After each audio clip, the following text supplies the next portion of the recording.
আসসালামু আলাইকুম, স্বাগতম ইনসাইড টিভি সংবাদে। আমি মোহাম্মদ কিবরিয়া আজকের সব আন্তর্জাতিক খবর নিয়ে হাজির হয়েছি। শুরুতেই জানিয়ে দিব সংবাদ শিরোনাম, তারপর বিস্তারিত।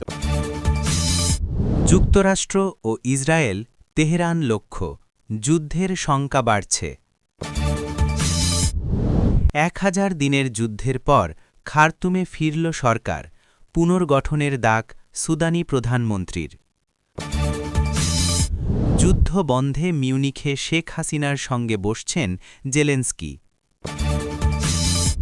অর্থনৈতিকভাবে ক্ষয়ে গেছে ইরান, তার জেরেই এই বিক্ষোভ।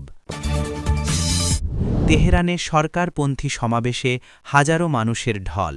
আসসালামু আলাইকুম, স্বাগতম জানাচ্ছি ইনসাইড টিভি সংবাদে। আমি মোহাম্মদ কিবরিয়া। এতক্ষণ শুনছিলেন সংবাদ শিরোনাম, এবার বিস্তারিত। মধ্যপ্রাচ্যের ভূরাজনৈতিক প্রেক্ষাপটে আবারও নতুন করে উত্তেজনার পারদ চড়তে শুরু করেছে এবং বিশ্ববাসীর দৃষ্টি এখন তেহরানের দিকে নিবদ্ধ, যেখানে যুক্তরাষ্ট্র ও ইসরায়েলের সম্ভাব্য সামরিক পদক্ষেপ নিয়ে নানা জল্পনা-কল্পনা চলছে। বর্তমান সময়ে আন্তর্জাতিক সম্পর্কের যে সমীকরণ আমরা দেখতে পাচ্ছি, তাতে করে সামরিক প্রস্তুতির খবরগুলো সাধারণ মানুষের মধ্যে এক ধরনের গভীর উদ্বেগের সৃষ্টি করেছে এবং অনেক বিশ্লেষক মনে করছেন যে কোনো একটি ছোট ভুল সিদ্ধান্ত বড় ধরনের আঞ্চলিক যুদ্ধের সূত্রপাত ঘটাতে পারে। আমরা যদি ইতিহাসের দিকে তাকাই তবে দেখব যে এই অঞ্চলে শান্তি বজায় রাখা সবসময়ই একটি বড় চ্যালেঞ্জ ছিল, কিন্তু এবারের পরিস্থিতি যেন আগের সব রেকর্ড ছাড়িয়ে যাচ্ছে, কারণ আধুনিক প্রযুক্তি এবং উন্নত সমরাস্ত্রের ব্যবহার যুদ্ধের সংজ্ঞাকেই বদলে দিয়েছে।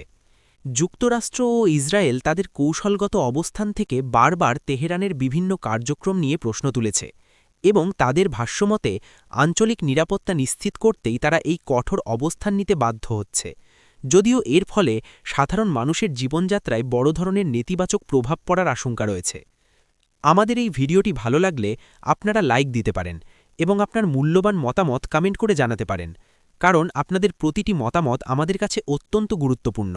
আপনারা যারা নিয়মিত এই ধরনের আন্তর্জাতিক খবরের আপডেট পেতে চান, তারা অবশ্যই আমাদের চ্যানেলটি সাবস্ক্রাইব করে পাশে থাকা বেল আইকনটি বাজিয়ে দেবেন, যাতে কোনো গুরুত্বপূর্ণ তথ্য মিস না হয়ে যায়। যুদ্ধের সম্ভাবনা যখন বাড়ে, তখন বৈশ্বিক বাজারে তেলের দাম থেকে শুরু করে প্রতিটি পণ্যের সরবরাহ ব্যবস্থায় বিঘ্ন ঘটে, যা শেষ পর্যন্ত সাধারণ মানুষের পকেটেই আঘাত হানে। তাই আমরা আশা করি বিশ্ব নেতৃবৃন্দ আলোচনার মাধ্যমে একটি শান্তিপূর্ণ সমাধানে পৌঁছতে পারবেন। তেহরানকে লক্ষ্য করে যে ধরনের সামরিক মহড়া বা প্রস্তুতির খবর গণমাধ্যমে আসছে, তা মূলত একটি বড় ধরনের মনস্তাত্ত্বিক চাপের অংশ হতে পারে বলে অনেক বিশ্লেষক মনে করছেন। তবে মাঠ পর্যায়ের পরিস্থিতি বলছে ভিন্ন কথা, যেখানে প্রতিটি দেশই তাদের আত্মরক্ষার জন্য সর্বোচ্চ সতর্ক অবস্থায় রয়েছে। এই উত্তেজনাকর পরিস্থিতির মাঝে সাধারণ নাগরিকরা শান্তিতে বসবাসের স্বপ্ন দেখলেও রাজনীতির মারপ্যাচে তা যেন ক্রমশ ধূসর হয়ে পড়ছে এবং বিশ্ব সম্প্রদায় এখন গভীর উদ্বেগের সাথে লক্ষ্য করছে যে আগামী দিনগুলোতে এই অঞ্চলে কোনো নতুন সংঘাতের দাবানল জ্বলে ওঠে কিনা। সুদানের রাজনৈতিক ইতিহাসে এক অনন্য অধ্যায় রচিত হতে যাচ্ছে, কারণ দীর্ঘ 1000 দিনের রক্তক্ষয়ী এবং ক্লান্তিকর যুদ্ধের অবসান ঘটিয়ে অবশেষে রাজধানী খার্তুমে ফিরতে শুরু করেছে দেশটির বৈধ সরকার।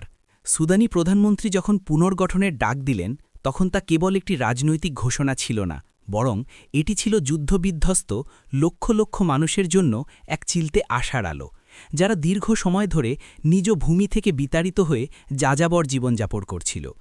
1000 দিনের এই দীর্ঘ সময় সুদানের প্রতিটি অলিগলি দেখেছে ধ্বংসযজ্ঞের চিহ্ন, দেখেছে মানুষের হাহাকার আর মৌলিক চাহিদার চরম অভাব। কিন্তু এখন সময় এসেছে সেই ধ্বংসস্তূপ থেকে নতুন করে মাথা উঁচু করে দাঁড়ানোর।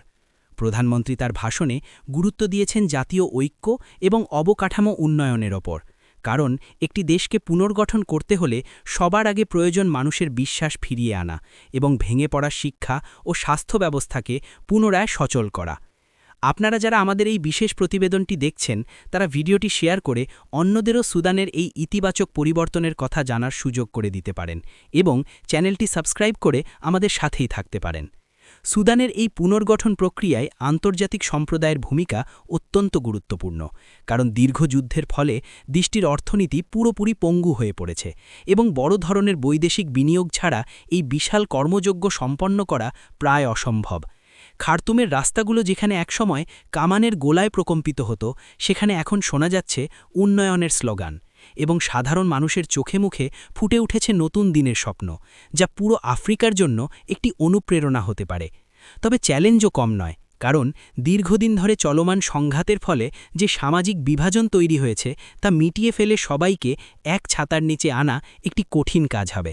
কিন্তু সুদানি প্রধানমন্ত্রীর দৃঢ় মনোবল এবং সাধারণ মানুষের সহযোগিতার মানসিকতা থাকলে যে কোনো বাধা অতিক্রম করা সম্ভব।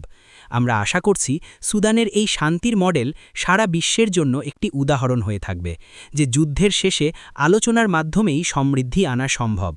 বৈশ্বিক শান্তির অন্বেষণে যখন বিশ্ব নেতারা এক টেবিলে বসার চেষ্টা করছেন, তখন বাংলাদেশের প্রধানমন্ত্রী শেখ হাসিনা এবং ইউক্রেনের প্রেসিডেন্ট ভলোদিমির জেলেনস্কির মিউনিখে বৈঠক করার খবরটি আন্তর্জাতিক কূটনীতিতে এক নতুন মাত্রা যোগ করেছে।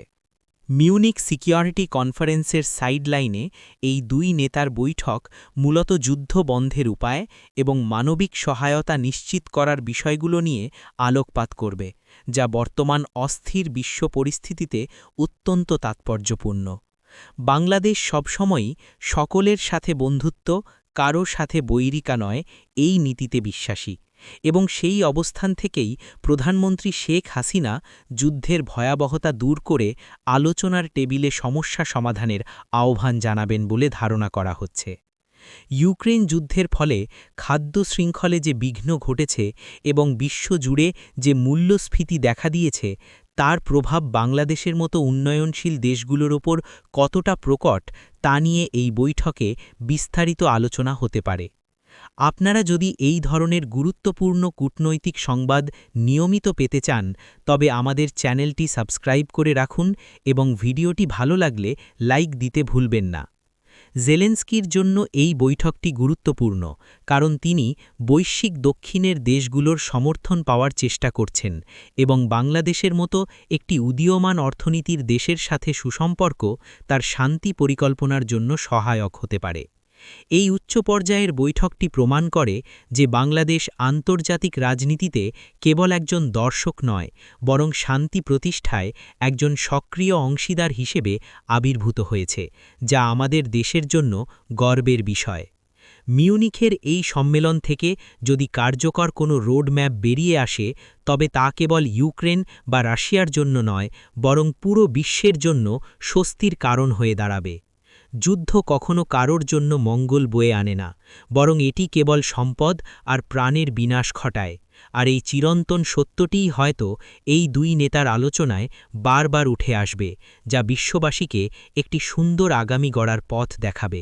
ইরানের সাম্প্রতিক অভ্যন্তরীণ পরিস্থিতি নিয়ে কথা বলতে গেলে প্রথমেই যে বিষয়টি সামনে আসে তা হল দেশটির দীর্ঘদিনের অর্থনৈতিক সংকট। অর্থনৈতিকভাবে ইরান কতটা ধুঁকছে তার প্রভাব এখন দেশটির সাধারণ মানুষের জীবনের প্রতিটি ক্ষেত্রে দৃশ্যমান। বছরের পর বছর ধরে চলা আন্তর্জাতিক নিষেধাজ্ঞা এবং অভ্যন্তরীণ অব্যবস্থাপনার ফলে মুদ্রাস্ফীতি এখন চরমে পৌঁছেছে। সাধারণ মানুষের ক্রয় ক্ষমতা কমে যাওয়ায় এবং বেকারত্ব বৃদ্ধির কারণে জনমনে চরম ক্ষোভের সৃষ্টি হয়েছে। আর এই অর্থনৈতিক ক্ষোভের জের ধরেই ইরানের বিভিন্ন শহরে এখন বিক্ষোভের আগুন জ্বলছে। মানুষ রাস্তায় নেমে আসছে তাদের মৌলিক অধিকার এবং জীবনযাত্রার মান উন্নয়নের দাবিতে। আমরা যদি একটু খেয়াল করি, তবে দেখব যে কোনো দেশের অর্থনৈতিক মেরুদণ্ড যখন ভেঙে যায়, তখন রাজনৈতিক অস্থিরতা অনিবার্য হয়ে ওঠে। তেহরানের বাজারে নিত্যপ্রয়োজনীয় জিনিসের দাম যেভাবে বেড়েছে, তাতে সাধারণ নিম্নবিত্ত এবং মধ্যবিত্ত মানুষের পিঠ দেয়ালে ঠেকে গেছে। বিশ্লেষকরা বলছেন, এই বিক্ষোভ কেবল রাজনৈতিক পরিবর্তনের দাবি নয়, বরং এটি বেঁচে থাকার লড়াই।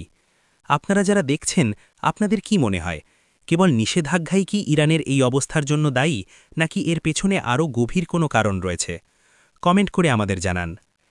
এই পরিস্থিতি মোকাবিলায় সরকার বিভিন্ন পদক্ষেপের কথা বললেও জনগণের মধ্যে আস্থার অভাব স্পষ্ট। বিক্ষোভকারীরা মনে করছেন, দীর্ঘদিনের অর্থনৈতিক নীতিগুলো তাদের কোনো উপকারে আসছে না। এই অস্থিরতা কেবল ইরানের অভ্যন্তরীণ বিষয় নয়, বরং এটি পুরো মধ্যপ্রাচ্যের স্থিতিশীলতার উপরও প্রভাব ফেলতে পারে।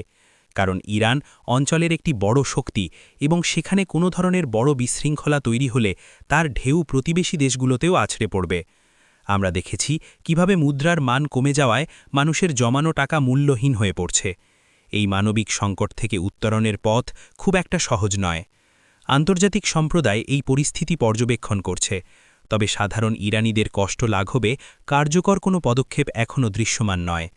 এই ধরনের সামাজিক ও অর্থনৈতিক সংকটের খবর আমাদের চোখে আঙুল দিয়ে দেখিয়ে দেয় যে স্থিতিশীল অর্থনীতি একটি দেশের জন্য কতটা গুরুত্বপূর্ণ।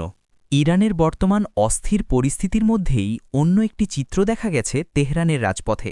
দেশটির সরকার সমর্থিত হাজার হাজার মানুষ এক বিশাল সমাবেশে সমবেত হয়ে সরকারের প্রতি তাদের সংহতি প্রকাশ করেছেন।